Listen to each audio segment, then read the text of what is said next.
we were saying na yung neural network, it takes as input the tokens, right? However, these tokens, they have to be converted to numbers first. So what is the one hot encoded version of this? Diba? Ang mayari, 1, 1, 1, 2, 3, 4. Tapos yung iba, 0, 0, 0, 0. So this becomes your input. Let's call the input X. Now let's call the output Y. Okay? The neural network or the large language model aims to map X to Y. This is the goal of the large language model or neural networks in general, which is you have to map your input X to some Y. So ultimately, this is like a function. Yes, neural networks are functions. In fact, we can abstract this to be f of x. This is ChatGPT and any other neural network. Just f of x is equal to y. Let's go back here. Kailangan yung x, di ba, numbers. And then kailangan yung y, numbers din. And then what we did is we one-hot encoded. Now, because na one-hot encode na siya, pwede mo siya plug in to the large language model. And then it aims to predict that this should be the next output. However, what happens there is chances are hindi niya mapipredict yan exactly. Pare, magiging siyang a bunch of numbers corresponding to the probabilities. So let's say, ginawa itong 0.8 corresponding to me. And then the rest, some numbers. So let's say this is 0.05, blah, blah, blah. It's a bunch of probabilities. How do you transform these probabilities into this? What you do is you can randomly sample, right? This is the prediction. Then this is the mapping of the prediction to the token. Okay? Again, this is the prediction. This is the target. Ito yung tinatawag na ground truth and what you want to predict. But this is the prediction. And then you map back the predictions into this, the tokens themselves. So what happens is, in this case, kasi 0.8 siya, mayari, 80% of the time, it will be meh, pe-predict niya, right? Yung prediction mo, so let's say 0.05, 0.8, kasi ito yung ground truth. So let's call the prediction y hat. Let's call the ground truth y, 0, 0, 1. They're not the same. And how do you measure kung gaano siya kalayo?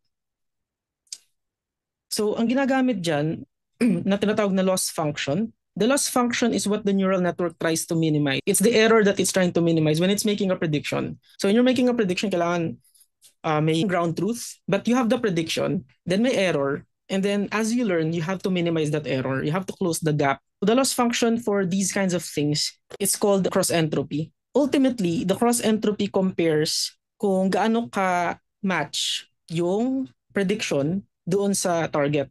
This is the standard loss function kapag ang pinapredict mo is categorical. Ito, hindi siya number, di ba? Low, my name. It's just that kinonvert mo siya into probability distribution. We have to map back to categorical.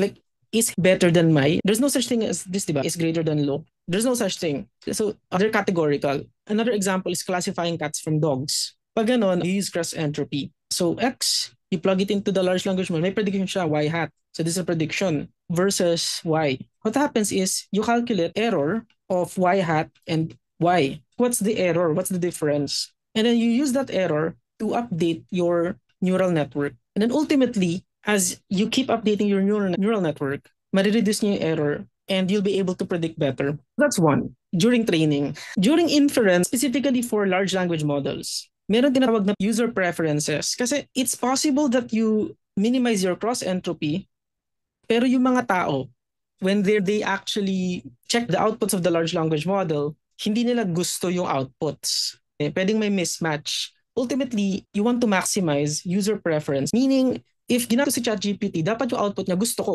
I don't care if minimize mo si cross entropy. As a user, I don't care. This is what I care about, di ba? My preference. Gusto ko dapat yung output. So si OpenAI, what they did is they did another layer of optimization. There's a training stage, this one, training. And then there's the fine-tuning stage. Yung fine-tune is you have already maybe 80% okay ka na.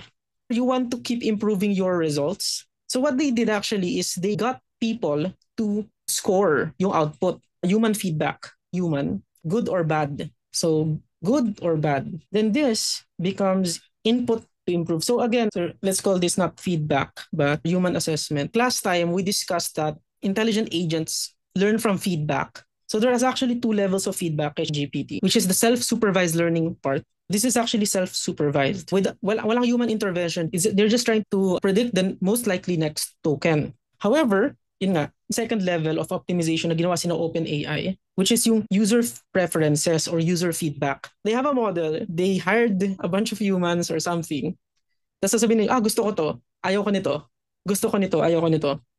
From that, i-feedback dun sa ChatGPT or a large language model to improve and basically fine-tuning siya kasi it's really refinement, di ba? Refinement lang. So how did they do this? They did this using reinforcement learning. Two steps, right? Supervised, self-supervised learning, and then secondly, reinforcement learning with you. If you're familiar, it's called reinforcement learning with human feedback, RLHF. So this is your pre-trained LLM, then output, then users, and then feedback. So this is good or bad. Now the optimization process here, at the heart of it is reinforcement learning. What the reinforcement learning part tries to do here naman is to maximize user score or preference. Reinforcement learning actually in this case is another set of neural network. So using a reinforcement learning algorithm. And that's how you get ChatGPT. Actually, this is just scratching the surface, right? There's a recent paper which removes the reinforcement learning part and then they optimize directly. So ang tawag nila doon, direct preference optimization. So ang nangyari dyan, ganito na itsura niya. LLM, human, without RL.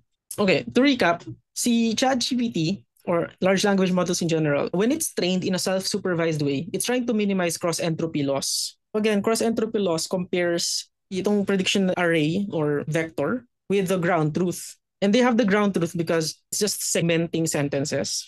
But that's just the first part. The second part is fine-tuning, where you have humans assessing the outputs and then you're using reinforcement learning to refine your model. Para yung output aligned with preferences ng humans.